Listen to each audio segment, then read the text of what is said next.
I'm ready for it. I know the people are ready for it. I'm ready to kill some goddamn tires.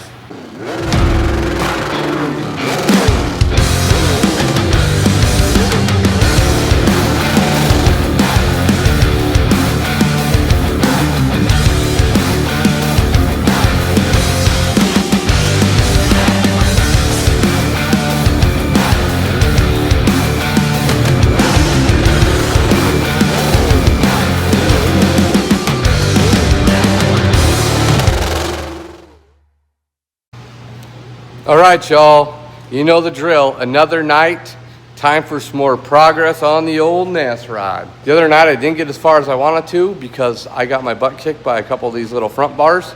I think I got all that on camera. You guys could laugh about that. It was just me getting my ass whooped. No big deal.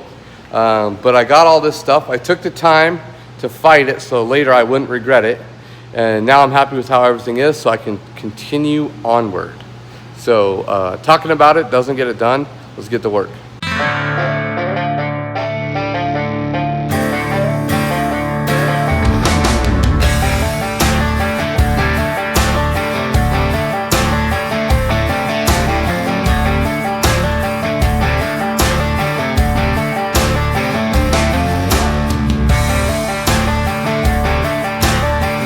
All right, so the other night I had bent these, made the crossbar, and made this whole frame, new frame for my grill. So last time when we had this thing and we needed to take the grill off, we had to undo the coolers and all that. Well, this next go around, I'm actually gonna attach the coolers to the chassis. So if I take the grill shell off to repair anything or look at anything or work on anything, I won't have to undo the coolers. They can be there freestanding by themselves. Pretty happy about that. These here were kind of a butt kicking because I didn't want the grill too far forward.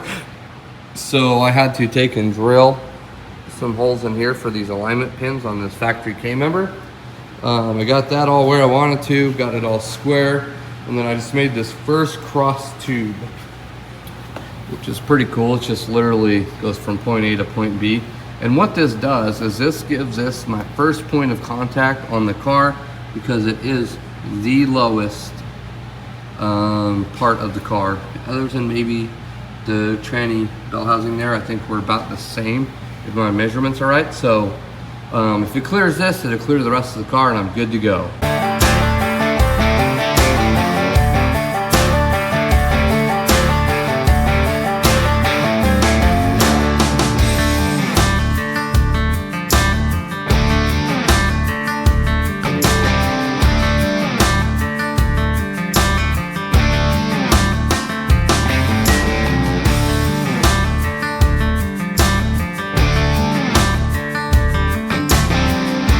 All right, so I got these two bars in there.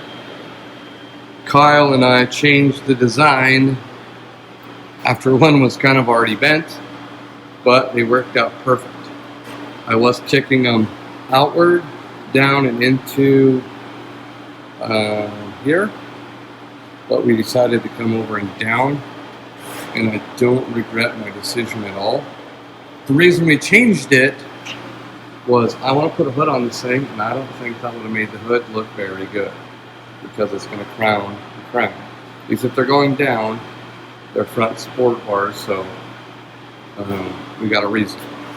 I don't know if I'm going to build this hood. I've never built a hood like that before. I think it's going to be a pain in the butt, but I'm sure me and Kyle will figure it out because that's just what we do.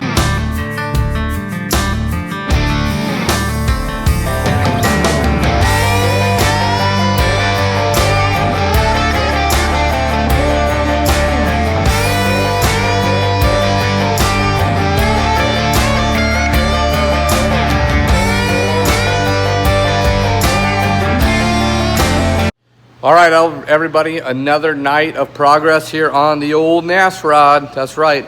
I have been battling being sick ever since before I went to Steve's place. I'm still sick, so I've been moving a little slower than normal, but I got a lot to do tonight, and I'm pumped up. I'm feeling good. The medication's kind of kicking in a little bit, so I'm ready to get after it. All right, so I got the front welded out about as far as I can without taking the cab off and taking the motor and all that crap out. So I flipped the cab around, I flipped the whole NASROD around, and Kyle helped me take the bed off. I marked out here on the back of the cab what I'm going to cut out for my frame bars here. Looks good. Hopefully it's high enough. If not, I can adjust that. No big deal. I made these marks. I can make new ones, right? Once those are happy and cut out, I'm going to go ahead and went ahead and leveled out. Let's see if they're off now. But I went ahead and leveled and squared and did everything with my rear diff here. You can see I got a jack stand and clamp this up. Just make sure everything's perfectly straight. So I don't have any suspension holding this, right? It's literally just like, I got some wood underneath the transmission there, and I got some wood underneath the bell housing, and that's just literally solid mounted. The problem I have is I still have these factory style rubber mounts in there, which allows the rear diff to move however it wants, in conjunction with the subframe. So I got it all squared up just how it needs to be. I did a lot of research on literature, and basically the way I built my tube structures, they're meant to be level, and it really can't be at a twist too much the way it's mounted, because these rubber mounts do have flex, but they don't have flex like that. There is metal that goes through them, right? So it can't really twist. So as long as this is all bolted and straight all the way forward, which I can see, I've done the laser pointer deal with the torque tube and the center. I'm assuming that this here bolt right here is going to be the center of the cab. It looks like it's close enough for me, so that's what I'm using as my center line. So now I get these cut out.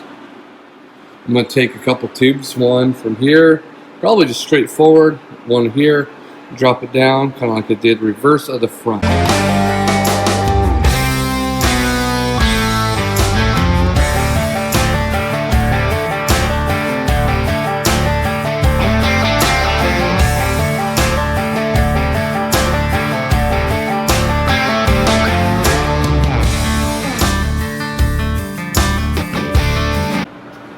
Alright, so I'm to the point where I need to modify these air jack mounts. These are air jack mounts that I'm mounting in the back of the NASROD. I already did the modified and did the front ones. I told you guys I would show you how I did the front ones on the rear ones, so you can do it yourself. So basically what I have is just your standard vice mount, tube notcher, 1 5/8 hole socks. That's the tubing I'm using. I use these two thick plates, 1/4 steel. It's like 2x2.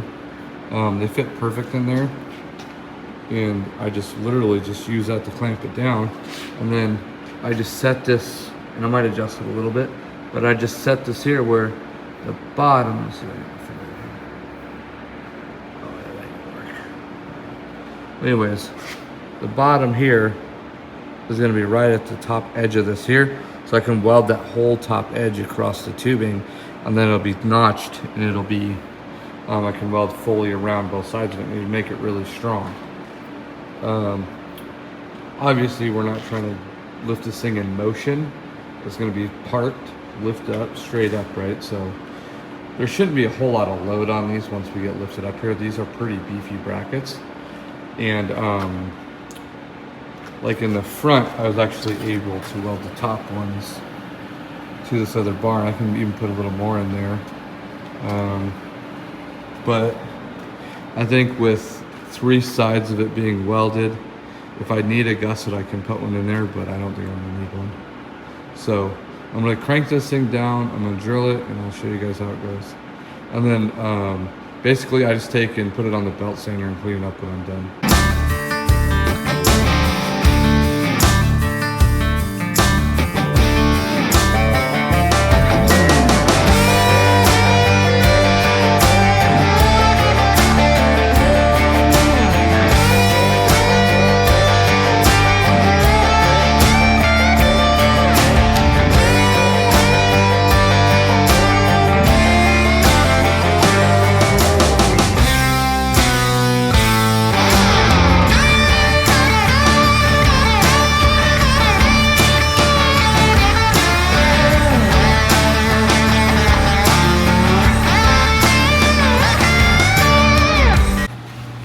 All right, so the other night I got this lower bar in, I believe. I got the air jacks mounted, and I had the fuel cell up here getting an idea of what I wanted to do.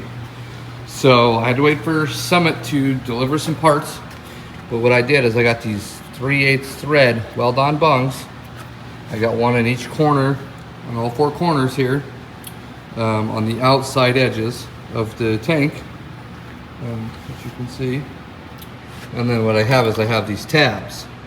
I've had these tabs. These are, I think, an all-star piece. You know, they make all these random tabs. So I'm gonna weld these tabs on here. 1, 2, 3, 4.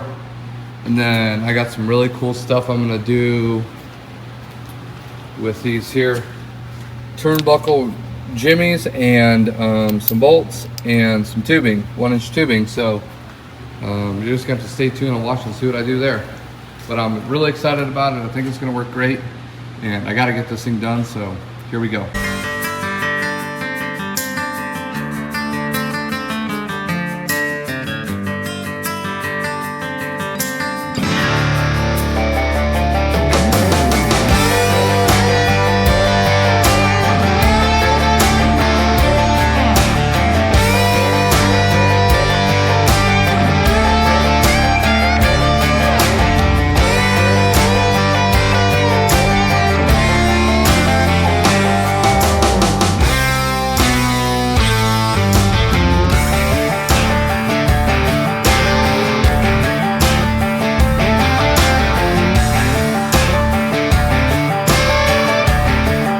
I got this in. That's going to be the beginnings to our back bars that have these cool Rhodes race car door bar connectors. What that allows that to do is angle and go out and make that removable. All right. Dave, Nortex Dave, came through with these panels today. I'm going to get those welded in tonight.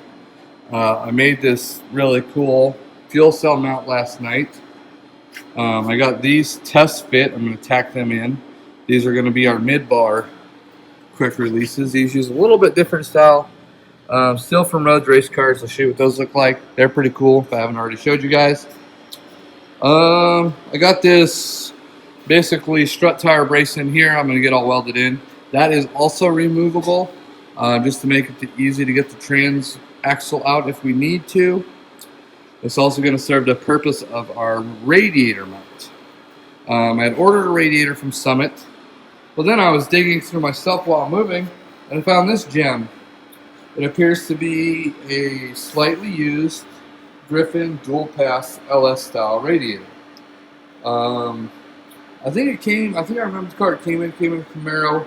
It was just really small for what the car could hold, so we upgraded to the biggest radiator we could because it was a horsepower car. But this being a methanol rear mount, you know, this is, I think is a 3 or 4 core, pretty sick unit. I think it's gonna be perfect, and it fits right up in here like I want it to. So I think I'm gonna do a little modifications to it, but I'm gonna get it mounted up in here how I want it. This car uses number 16 hoses from the back all the way to the front. It does have this ginormous cyclone fan on it. I don't know that I'm a fan of it, or the mounting solutions they have here, these little tabs riveted on. Makes it unserviceable, because I got to drill the rivets out just to get the nuts out, to get the fan on. So I'm going to do away with that. I'll probably make a fan shroud to hold 2 12-inch spall fans or something cool like that. Maybe I'll try some brushless units. We'll see. Since I'm saving money on a radiator, I can splurge on some fans. I'm kind of tired. It's been a long week.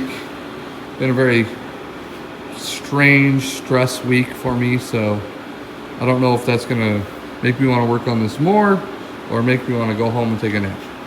But I'm gonna work as long as I work, and that's what I'm gonna do. I was hoping that my air compressor mounts would have been in here today, because they're gonna go on the outside of the frame right here. I cheated. I bought some prefabbed ones from a company called Switch. They do air ride stuff. I'm catching back up. I was behind. I'm catching back up. Again, I have to have all of this done, this whole chassis fabbed, by the end of next week and going to powder coat. to be on any sort of actual realistic schedule for this car to debut at LS Fest Texas.